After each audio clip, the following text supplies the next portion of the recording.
औज़ बिल्लाहि मिनश्शैतानिर्रजीम बिस्मिल्लाहिर्रहमानिर्रहीम। मैं सूरह अन-नाज़ियात का पार्ट 2 लेकर आई हूँ, जिसका तर्जुमा है, क्या तुम्हारी समझ के मुताबिक तुम्हारा बनाना मुश्किल या आसमान का कि अल्लाह ने उसे बनाया, उसकी छत ऊंची की, फिर उसे ठीक किया, फिर उसकी रात अंधेरी की और उसकी रोशनी चमकाई, और इसके बाद जमीन फैलाई, उसमें उसका पानी और चारा निकाला और पहाड़ों को जमाया तुम्हारे और तुम्हारे चौपायों के फायदे के लिए। फिर जब आएगी वो आम मुसीबत, सबसे बड़ी दिन आदमी याद करेगा जो कोशिश की थी, और जहन्नुम हर देखने वाले पर जाहिर की जाएगी। तो वो जिसने सरकशी की और दुनिया की जिंदगी को तरजीह दी, तो बेशक जहन्नुम ही उसका ठिकाना है। और वो जो अपने रब के हुजूर खड़े होने से डरा और नफ्स की ख्वाहिश से रोका, तो बेशक जन्नत ही ठिकाना है। तो तुमसे कयामत का पूछते हैं कि वो कब आएगी, ठहरी हुई है, तुम्हें इसके बयान से क्या ताल्लुक, तुम्हारे रब ही तक इसकी इंतहा है, तुम तो फकत उसे डराने वाले हो। जो इससे डरेगा, गोया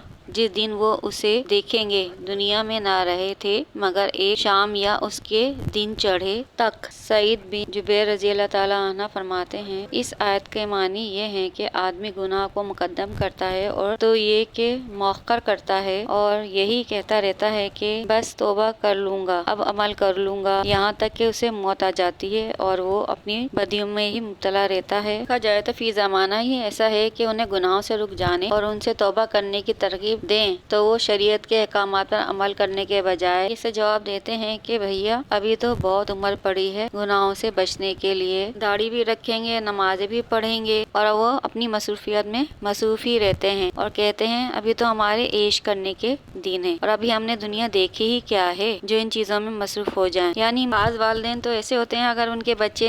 नेकियों की तरफ राग़िब होने लगते हैं और वो टोपी वगैरह पहनते हैं, दाढ़ी रख लेते हैं, तो उनके माँ बाप उन्हें उस फाल से मना करते हैं, कहते हैं कि अभी तुम्हारा बहुत वक्त है, ये अभी ना करो, जिंदगी पड़ी है फिर कर लेना, वगैरह वगैरह। तो हमें अपने बच्चों को इन कामों से रोकना चाहिए जो गलत हैं। हम इन्हें दिन की बातों पर चलने की तरगीब दें, उन्हें बताएं कि आसमान और ज़मीन का मालिक सिर्फ अल्लाह ताला है। उसने आसमान बनाया, चांद बनाए, सूरज बनाया, जमीन फैलाई, फिर चारा जमीन से निकाला जिससे जानदार खाते हैं, फूल पर सब्जियां बनाई। और अपने बच्चों को क़यामत की सख्तियों का बताएं कि उस दिन ना माँ बाप काम आएंगे और ना किसी की औलाद किसी के काम आएगी। अगर काम आएंगे तो सिर्फ हमारे अमाल ही काम आएंगे। ये आयत तिलावत की जाती, मुश्किन मक्का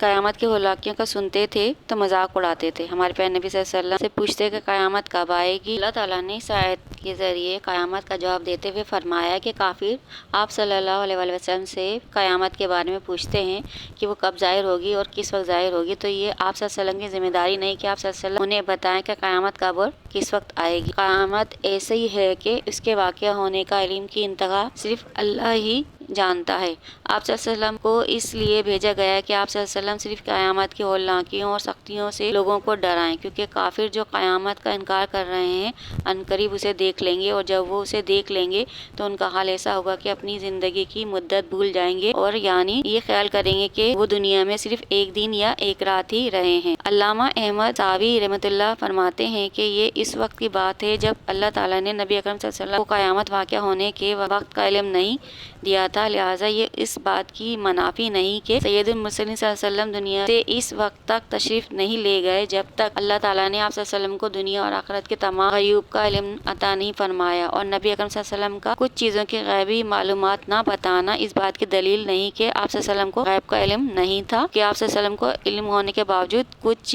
चीज़ों को छुपाने का हुक्म था। अब मैं आपसे इजाज़त चाहूँगी, मुझे अपनी दुआओं में याद रखें। अल्लाह ने